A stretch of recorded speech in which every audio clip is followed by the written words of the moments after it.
Bonjour à tous, ravi de vous retrouver pour cette nouvel épisode et nouvelle émission de la Web TV consacrée au Mickey. Je remercie bien entendu les personnes qui nous permettent de faire cette émission, à savoir les laboratoires Gilead et aussi les laboratoires Adacit.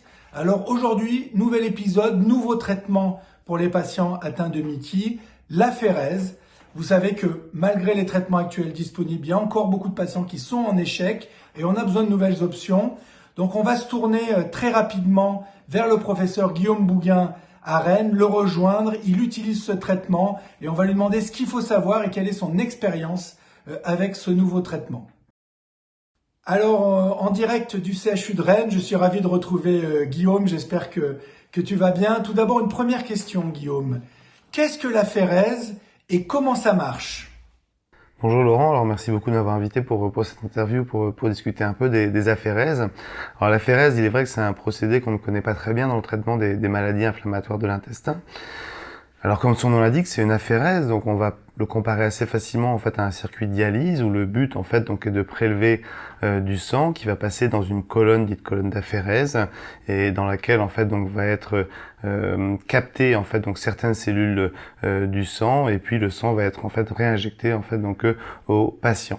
Donc lors en fait donc de cette aphérèse, ce qui va se passer, c'est qu'on va avoir une séquestration de certaines en fait donc populations de nos globules blancs, notamment en fait donc les granulocytes, avec une sélection particulière sur les monocytes et les macrophages.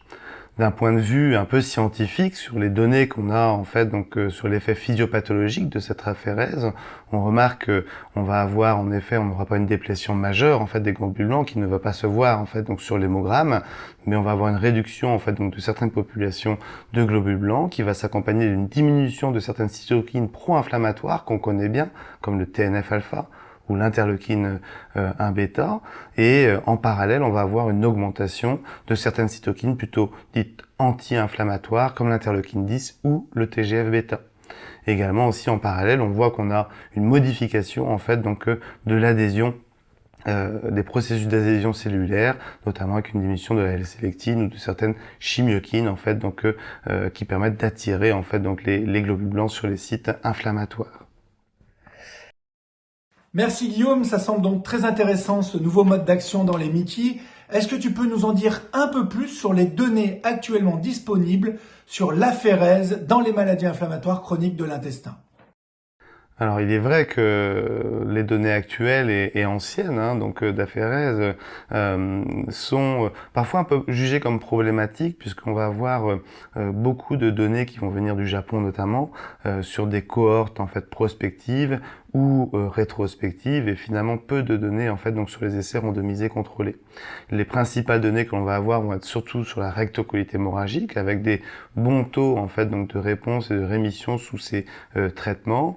Et pour prendre finalement la population de patients qui peut être pour nous la plus proche, une population européenne, on avait eu une grosse cohorte observationnelle prospective qui avait été montée au début 2010 avec des données de rémission de l'ordre de 40% de rémission à 3 mois et puis une réponse qui était observée à peu près entre 50 et 60% des patients traités en fait donc par aphérèse. Il est à noter que dans cette cohorte européenne qui avait été montée, qui était l'essai ART, on avait tout de même en fait donc un peu plus d'un tiers des patients qui étaient déjà traités par des anti-TNF, donc des patients quand même résistants aux thérapeutiques que l'on a en cours actuellement.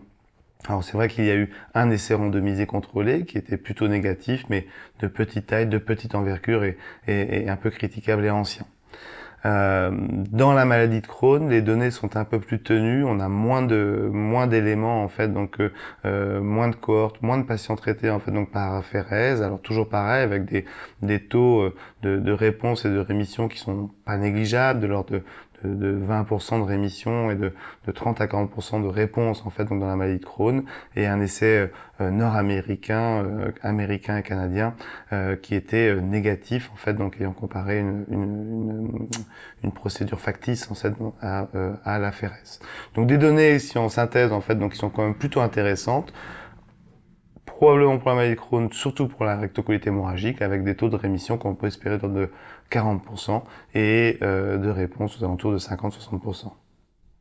Guillaume, on continue. Une autre question, finalement, quand on regarde la littérature, mais aussi ton expérience avec ce traitement, à quel patient et on peut proposer l'aphérèse? Quels sont les profils de patients qui peuvent bénéficier de ce traitement? Alors, au terme de ces essais, qu'est-ce que l'on peut dire en fait sur les patients à traiter? Alors, il est vrai que si on base plutôt sur les données en fait donc japonaises, on aurait plutôt envie de traiter des patients assez tôt en fait dans leur maladie, puisque il semble que les patients qui aient peu de lignes thérapeutiques, une maladie plutôt jeune, répondent mieux en fait donc à l'aphérèse que les patients ayant déjà dépassé d'histoires compliquées en fait de la maladie. Donc il est vrai que l'intérêt en fait de cette aphérèse, c'est que et qui peut séduire notamment aussi les patients qui sont souvent un peu effrayés parfois par nos thérapeutiques immunosuppressives, les effets secondaires, c'est qu'on n'est pas sur un traitement immunosuppresseur. Donc c'est vrai que ça peut être chez les patients dits naïfs en fait, donc de biothérapie ou d'immunosuppresseurs, on va dire une marche d'escalier préalable pour essayer de traiter en fait cette maladie. Sinon, il est vrai que toujours pareil, comme on n'est pas sur une thérapeutique, puisqu'un médicament, une thérapeutique immunosuppressive, il est vrai qu'il y a toujours le contexte aussi des patients qui ont eu un cancer. Et on sait que de plus en plus de patients que l'on traite sont âgés et ont ces histoires en fait donc de cancer qui nous posent parfois des soucis sur les traitements en fait donc à utiliser, notamment quand on parle d'immunosuppresseurs. Il est vrai que après un cancer, on peut utiliser sans arrière-pensée en fait donc un traitement par aphérèse. Et également, ça reste bien sûr un traitement que l'on peut utiliser en échec des thérapeutiques conventionnelles. Et je dois avouer que nous ici sur le site de Rennes, c'est principalement en fait donc l'indication que l'on va utiliser les patients en échec des thérapeutiques conventionnelles qu'on peut pas inclure en fait dans des essais thérapeutiques.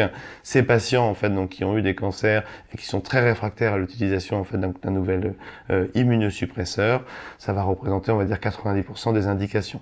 Et les patients naïfs d'immunosuppresseurs, c'est aujourd'hui à la marge, c'est vraiment les patients réfractaires à la prise d'un traitement immunosuppresseur.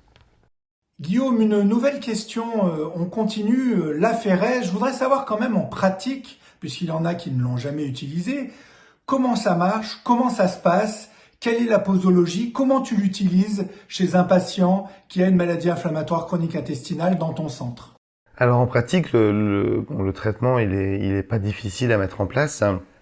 Euh, Avant de commencer le traitement, il est vrai qu'on va être sur un système plutôt qu'on pourrait comparer à une dialyse. Donc il faut s'assurer que le patient ait des bons abords veineux, puisqu'on va mettre en fait des perfusions, 2 perfusions en fait donc au patient, en général dites de bon calibre plutôt, Décathlon vert ou rose. Donc il faut vraiment s'assurer qu'il y a un bon abord veineux. Alors dans les centres français qui le pratiquent actuellement, on remarque que ces aphérèses sont faits principalement dans 2 endroits. Soit ils sont faits dans les hôpitaux de jour de gastro-entérologie, si voilà l'équipe elle est apte à recevoir en fait donc ces patients. À Rennes, nous on a fait plutôt en fait on a pris plutôt l'option en fait de traiter les patients dans des centres qui sont habitués à utiliser ce genre de machine, et donc c'est notamment en dialyse, en néphrologie. Donc les patients en fait donc sont accueillis en fait dans le service pour nous en fait donc de dialyse, de néphrologie. À ce moment-là, donc bien sûr il y a toute la mise en place de la technique, donc la mise en place en fait donc des Décathlons, la mise en place de la colonne d'aphérèse et du système en fait donc de récupération, réinjection en fait donc du sang. Donc ça considère à peu près, ça dure 20 à 30 minutes, un peu l'installation du patient. Ensuite, donc va débuter la séance dite d'aphérèse où il va y avoir vraiment le prélèvement du sang, le passage dans la colonne d'aphérèse, puis en fait donc sa réadministration au patient qui va durer 1 heure. Le débit est en général pas très rapide, hein, c'est un débit de 30 minutes en fait, donc le but c'est que le patient tolère bien et qu'il n'y ait pas d'hypotension, tachycardie en fait donc pendant cette séance. En général, à ce débit constant et doux sur 1 heure, il y a aucune modification en fait donc cardiovasculaire en fait donc qui n'est observée. Puis on garde le patient en surveillance 1 demi-heure, on le désadapte de sa machine, on le débranche et il peut repartir à la maison sans précaution particulière. Donc ça c'est la séance en soi qui se passe, donc voilà, soit en hôpital de jour, soit dans les services dédiés. à choisir en fonction des centres qui l'ont mis en place. Et sur la répétition des fréquences, alors au même titre que l'ensemble en fait des traitements qu'on utilise en fait dans les maladies inflammatoires de l'intestin, on fait souvent un traitement dit d'induction et puis un traitement d'entretien. Pour le traitement d'induction, on va faire des séances répétées de façon hebdomadaire. Donc on va faire en général une séance toutes les semaines. On part toujours en fait donc sur 5 séances initiales. Donc une séance par semaine pendant 5 semaines. Ensuite en fait si on voit qu'au terme en fait donc de ces 5 séances, il y a eu une très très bonne réponse mais que le patient n'est pas en rémission, on peut continuer jusqu'à 10 semaines de traitement hebdomadaire en fait donc d'aphérèse. Donc ça c'est vraiment la phase d'induction et globalement on voit que en moyenne c'est 7 à 10 séances hebdomadaires en fait donc qui sont faites en fait chez les patients traités par aphérèse. Ensuite là c'est un peu plus à la demande. Le traitement d'entretien est un peu moins codifié. Et globalement, on va espacer en fait donc les séances en fait d'aphérèse tous les 2 à tous les 4 semaines. Tout dépend un peu de l'état du patient, de la rémission. Est-ce qu'elle est soutenue en fait entre les 2 aphérèses? Et puis je crois que c'est un peu comme tous les traitements qu'on a, parfois notamment les traitements injectables, un peu par à la demande en fait, comme on disait autrefois. Hein. Donc c'est-à-dire que il y a des patients, ils sentent très bien en fait qu'au bout de 2-3 semaines, il leur faut une séance d'aphérèse et donc on juge à peu près par patient finalement le délai entre chaque aphérèse. Mais globalement, on n'ira pas au-delà de 4 semaines et tous les 2-3 semaines, c'est un peu le traitement conventionnel que l'on fera. Alors, l'expérience de ce traitement dans les centres qui prennent en charge des patients atteints de Mickey, tu nous as dit à Rennes, tu l'utilises. Est-ce que tu peux nous en dire un peu plus sur d'autres centres qui utilisent ce traitement ? Oui, alors c'est vrai qu'en France, je crois qu'il y a un peu moins d'une centaine de patients qui sont traités par aphérèse. Globalement, aujourd'hui, donc il y a de plus en plus de centres qui sont ouverts en fait donc par l'aphérèse. Ils sont répartis en fait donc sur l'ensemble en fait du territoire aujourd'hui. Alors, je sais pas tous les noms en tête, mais je sais que nous à Rennes on fait de l'aphérèse, à Brest aussi ils en font, à Lyon, à Grenoble, à Lille, à Créteil. Donc il y a plusieurs centres en fait au travers de la France en fait donc qui sont ouverts en fait donc cette aphérèse et en effet c'est pas une technique qui n'est faite que en France puisque dans plusieurs pays, aux Pays-Bas, en Allemagne, en Espagne, on retrouve en Europe en fait donc l'utilisation de cette technique, en Angleterre également l'Angleterre n'est plus en Europe, on le sait maintenant, mais est fait en fait donc cette technique d'aphérèse avec certains centres en fait et des pays comme l'Allemagne et l'Espagne qui sont très très proactifs puisque en Espagne je crois qu'il y a plus de 500 patients qui ont été traités par aphérèse aujourd'hui. Donc ça va dépendre un peu des pratiques de chaque pays, mais une technique qui est aujourd'hui assez répandue. Tu nous as parlé de l'efficacité de l'aphérèse chez les patients atteints de Mickey, mais en dehors de l'efficacité, il y a bien entendu la tolérance. Quelle est la tolérance en pratique quotidienne de ce traitement chez ces patients ?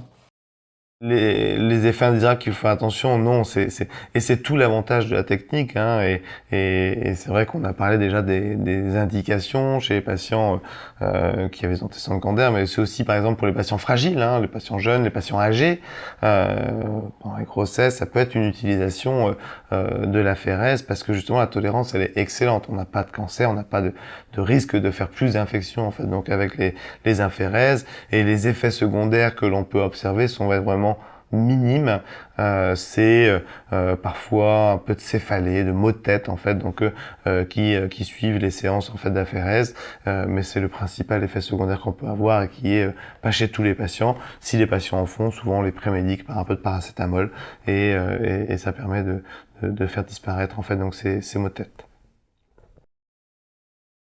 Merci Guillaume pour cette réponse. Alors une autre question quand même qui est importante avec, on va dire, ces nouvelles approches thérapeutiques, c'est comment elles sont financées? Comment tu as fait toi pour pouvoir commencer à utiliser ce traitement dans ton centre et comment tu as pu financer cette nouvelle approche thérapeutique?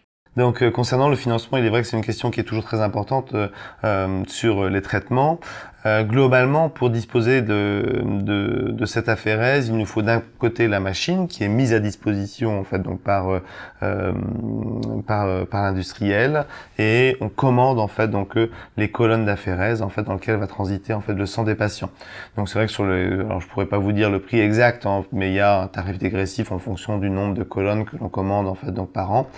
Donc ça c'est la première chose. Et sur le remboursement de la technique, ça va pas être aux frais bien sûr donc du service. Donc c'est un GHS qui est aux alentours de 1250 € sur le fonctionnement d'une aphérèse, et puis auquel on peut rajouter 250 € si on cote en fait donc l'hôpital de jour.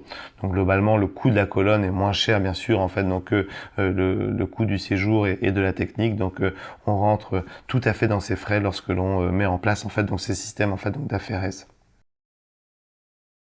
Pour finir, Guillaume, j'aimerais savoir, c'est un traitement que tu as dit que tu utilisais en pratique, mais les preuves s'accumulent. Quelles sont les études en cours? Quels sont les efforts qui sont menés pour mieux comprendre l'efficacité et la place de ce traitement dans la prise en charge des MICI? Alors oui, donc l'aphérèse, donc c'est quelque chose donc qui est en cours, qui existe depuis les années 90 et qui va continuer à exister. Donc il y a plusieurs en fait donc éléments qui vont être faits dans les prochains mois, années. Donc si on regarde à vraiment très court terme, donc là il y a une cohorte prospective observationnelle donc qui se met en place dans la cohorte Arlepi en fait en France. Pour recenser les patients traités en fait, donc essayer de mieux les caractériser et voir les résultats bien sûr en fait donc chez ces patients sur des critères que aujourd'hui on aime bien avoir, la cicatrisation muqueuse, la rémission clinique dans la vraie vie. Au niveau européen, donc va y avoir en fait donc des recommandations donc sur l'utilisation de l'aphérèse qui vont être écrites en fait donc très prochainement, et également aussi en Espagne en fait donc il y a des recommandations qui vont être rédigées.